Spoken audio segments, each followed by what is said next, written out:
D'accord. Merci pour la parole, merci pour l'invitation et merci pour la demande de créer une piste d'atterrissage devant le Panthéon. Euh, j'ai, j'ai donné cette question à nos ingénieurs et ils vont préparer euh, une proposition prochainement. Euh, Est-ce que la manière dont on voyageait en avion autour du monde avant la pandémie est encore possible ou souhaitable? Revendiquons-nous un droit à la liberté de mouvement individuel avec une garantie de vol mondiaux long courrier ou bien d'autres concepts de mobilité sont-ils beaucoup plus urgents? Je vous présente une entreprise aviation qui se charge de ces questions ainsi qu'au thème du symposium Art et Argent, bien que le mot français argent, en anglais c'est silver, représente des valeurs financières.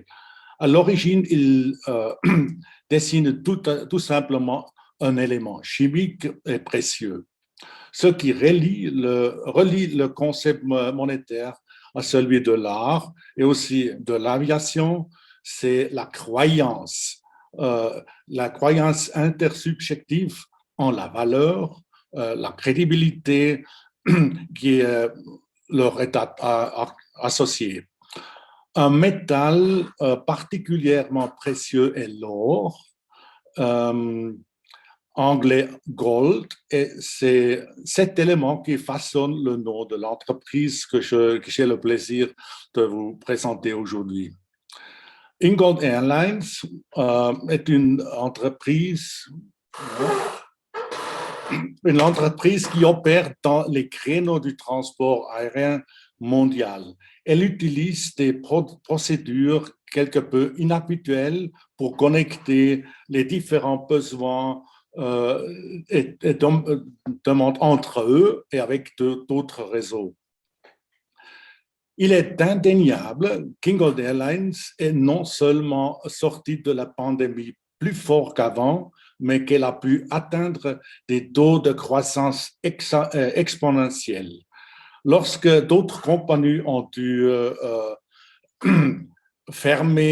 arrêter une grande partie de leur flotte, nous avons pu réaliser des gains dans 3 domaines essentiels. Hein? Je ne sais pas si on va. Chez nous, on a augmenté dans la substitution du vol, dans la navigation relationnelle et l'accessibilité responsable. Ça veut dire jamais autant de personnes n'ont renoncé à prendre l'avion et opté pour la substitution du vol que depuis le premier lockdown mondial. En quelques mois, les chiffres d'affaires dans ce domaine chez nous ont augmenté de plus de 800%, sans demander un centime à l'aide gouvernementale. Même pour une entreprise qui opère dans les catégories vertes depuis des décennies, cette évolution a dépassé toutes les attentes. Jamais auparavant, autant de personnes n'avaient pas pris l'avion et jamais auparavant, autant d'abréviations et de destinations alternatives n'avaient été trouvées. Bien sûr, des gens comme Amazon profitent de cette perturbation, mais il existe beaucoup de possibilités aussi pour des compagnies régionales et socialement acceptables pour remplacer l'aviation conventionnelle.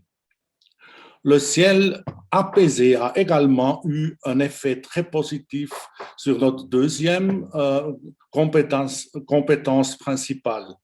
Grâce à la navigation relationnelle, les connexions intersystèmes en particulier se réalisent beaucoup plus facilement que par le biais des réservations fixes auprès des grandes agences de voyage et de transport. Enfin, un réseau très fin de motos locaux ça veut dire Mobile Takeoff and Landing System, garantit une accessibilité responsable dans le monde entier, même dans des zones et régions autrement peu raccordées. Le succès apparemment paradoxal des entreprises climatiquement neutres est la conséquence d'une orientation critique qui adapte les concepts de mobilité conventionnels aux exigences d'une société planétaire. C'est moins révolutionnaire qu'il n'y paraît, mais indispensable. Le système d'aviation conventionnel s'est enlisé comme une machine industrielle géante et multi-redondante qui est devenue pratiquement immobile en raison de sa fixation unilatérale sur la croissance. Une entreprise en contrepoint qui émerge constamment dans des désirs de ses clients a le grand avantage de pouvoir agir de manière spontanée et flexible.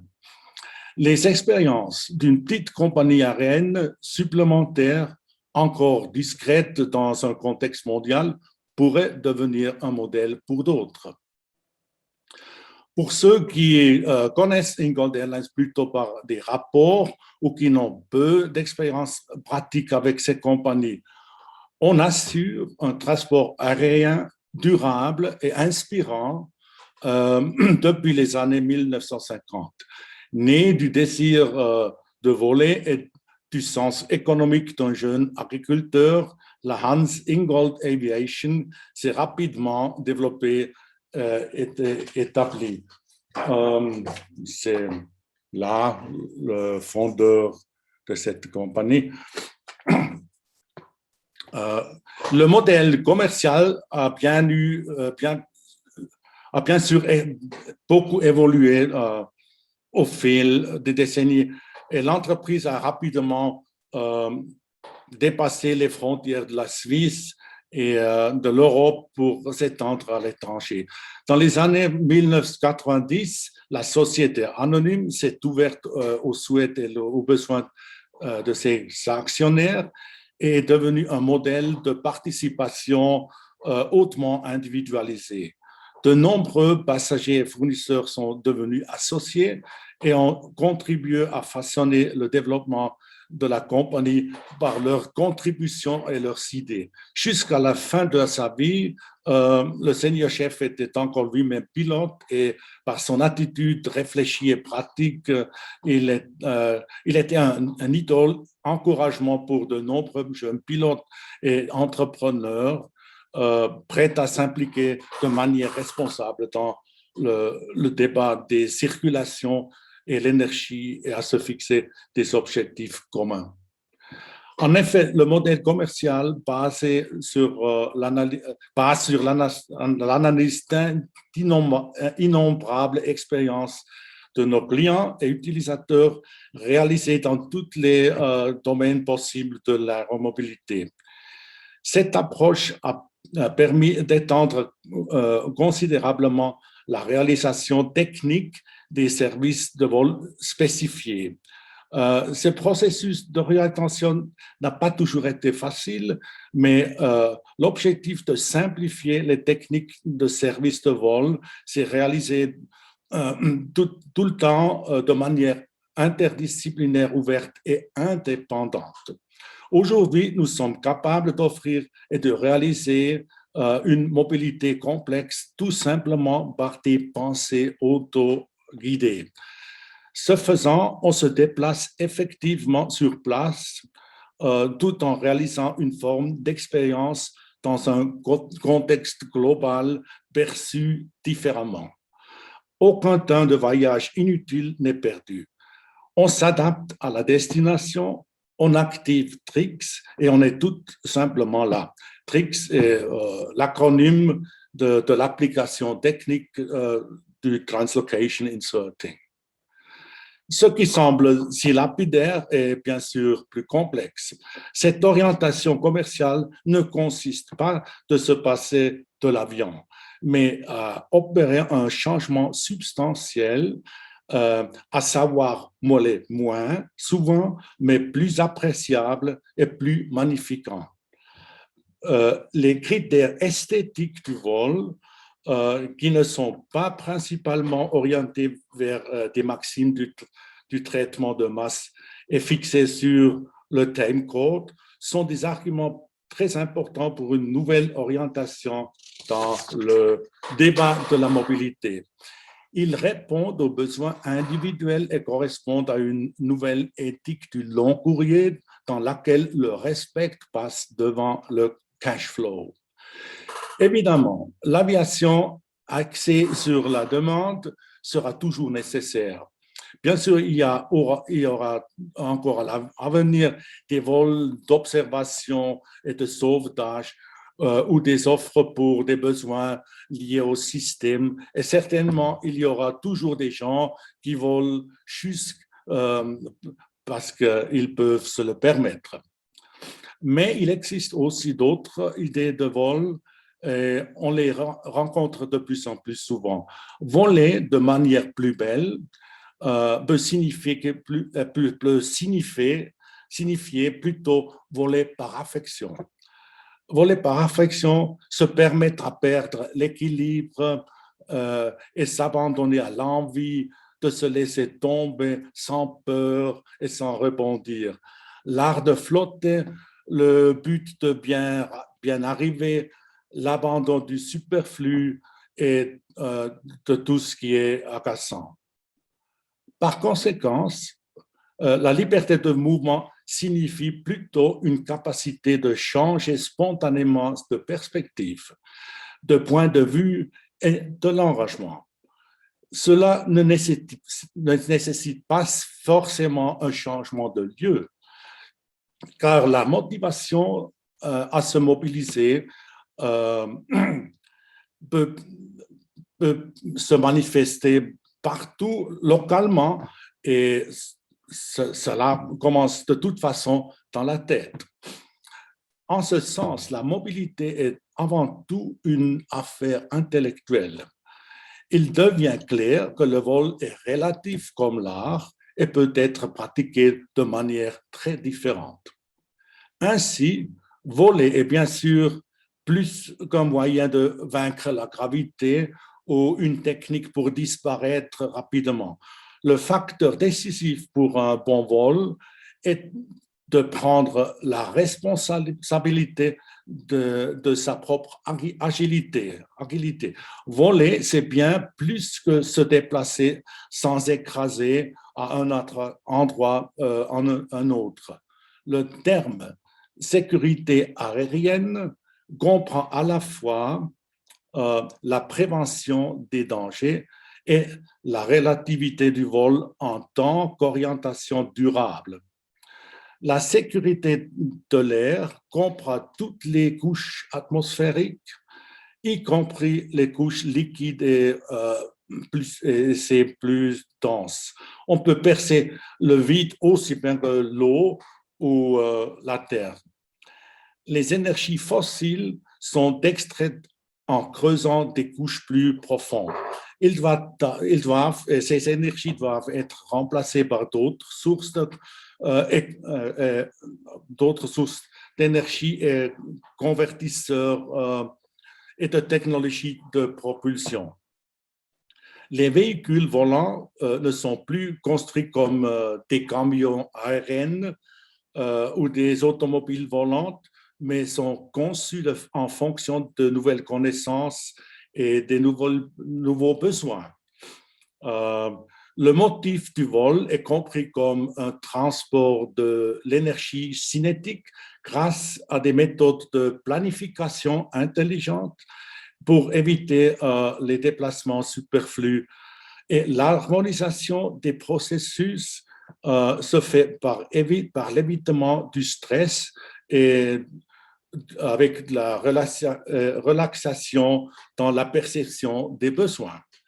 À travers des accès très individualisés et des offres sur mesure, tout le monde peut trouver un bon accueil selon notre idée Always Safe Landings. Il est donc essentiel de savoir quels facteurs physiques sont indispensables pour le transport aérien ou quels éléments pertinents ils contiennent et lesquels sont négligeables. La question dépend donc de l'idée qu'on s'en fait d'un transport aérien et ce qu'on veut obtenir et générer en volant et des valences qui sont attachées. S'agit-il de déplacer et le plus rapidement possible des grandes masses sur de longues distances ou plutôt d'atteindre l'apesanteur à certains moments? S'agit-il d'échapper à la routine quotidienne ou simplement de porter des vêtements d'été pour une fois en hiver? S'agit-il de se rendre inaccessible pendant un court moment ou de démontrer son indépendance aux autres? Ou s'agit-il simplement de l'excitation du décollage et de l'atterrissage? Il existe des douzaines de motivations qui, après une analyse approfondie, ne conduisent pas nécessairement à un vol conventionnel. Et ce potentiel de développement est important. On a déjà beaucoup progressé en termes d'analyse des besoins de logistique, de technologie aérodynamique et de systèmes de propulsion, mais il faut mettre en place des dispositifs nouveaux, notamment dans les aéroports, les points de transportement et de la correspondance. Ce qu'il faut, ce n'est pas seulement un changement de mentalité, mais un nouveau style de mobilité partagée. Bien sûr, des solutions techniques comme cette conférence Zoom qu'on fait maintenant nous aident, mais que ce n'est pas malentendu.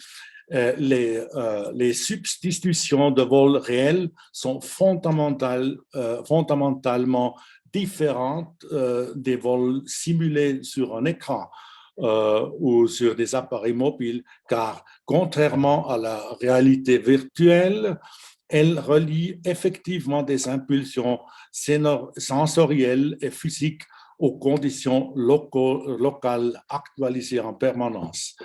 Ce style de voyage n'a rien à faire avec le fait de couvrir passivement des distances ou de consommer des événements, mais contrairement au tourisme de masse et aux normes de frais, il relie une logistique radicalement générée par l'utilisateur. En bref, ce style de volet demande de l'inspiration. Pour la réalisation technique de la mobilité durable, Ingold Airlines coopère avec un certain nombre de développeurs et de fournisseurs importants d'énergie post-fossile bioénergique.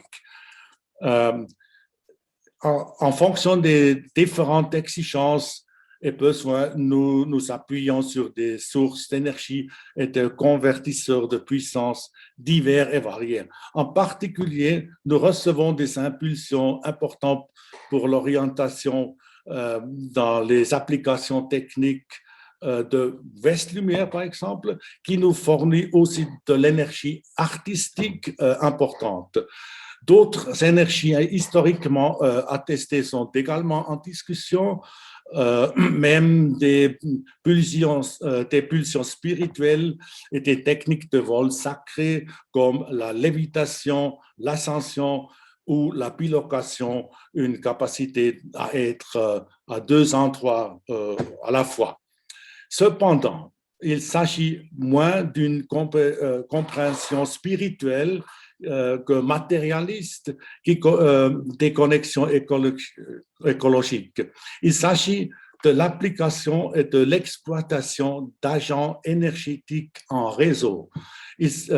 L'accumulation des grandes quantités de déclencheurs faibles, tels que le pollen des fleurs ou d'autres impulsions organiques. Ces stimuli de germination spontanée génèrent des processus dynamiques durables qui entraînent des générateurs et des agrégats de perspectives de vol totalement nouvelles, même dans des domaines qui ne sont pas encore exploités. Michael Erlhoff, théoricien du dessin basé à Cologne, vole depuis longtemps vers l'extrême-orient en utilisant uniquement l'essence du tilleul. Il dit « Ingold Airlines a depuis longtemps développé un carburant neutre pour le climat que l'on peut littéralement sentir. Dans cet esprit, nous pouvons enfin voler à nouveau. Cela signifie que nous pouvons encore nous bouger sans mauvaise conscience et à grande vitesse. Voler, c'est donc avant tout bien arrivé, être le bienvenu. L'accessibilité signifie la profondeur de la connexion, le fait de trouver un accès et d'être accepté. Le terme décrit une question ambivalente entre l'accessibilité et le contrôle ambigu, tant en ce qui concerne l'objectif à atteindre qu'être intégré,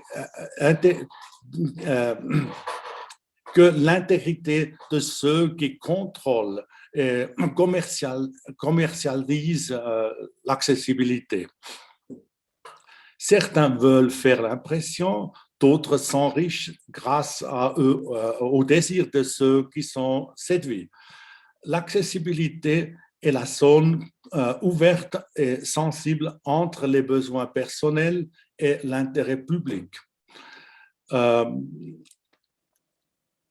Entre la protection de la vie privée et le respect des intérêts de la communauté. La qualité d'une bonne arrivée consiste à mettre en place des systèmes d'atterrissage et à dérouler des modes de trouver une base sûre. Voler signifie en tout cas assumer la responsabilité à ses propres motivations au rapport aux autres.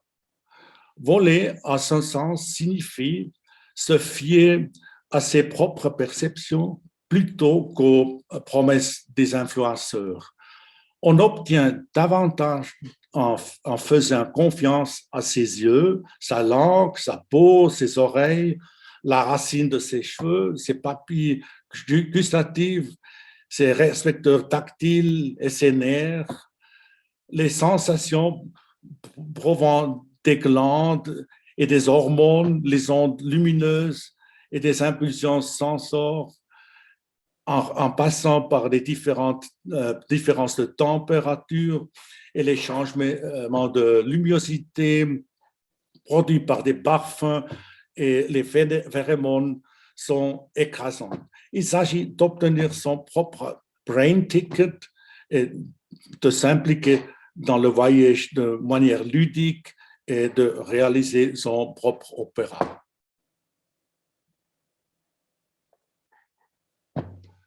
Je vous montre quelques pistes d'atterrissage où finalement c'est cette base d'énergie, le TI, une autre piste, un autre aéroport en Italie. Ça, on nomme ça, c'est un soloport, c'est le minimum technique d'un aéroport où la réalisation du vol physique n'est plus nécessaire. Mais on se rencontre là, on peut parler du but, on peut tout faire ce qu'il est nécessaire sur un aéroport, mais sans utiliser du carburant. Je vous remercie.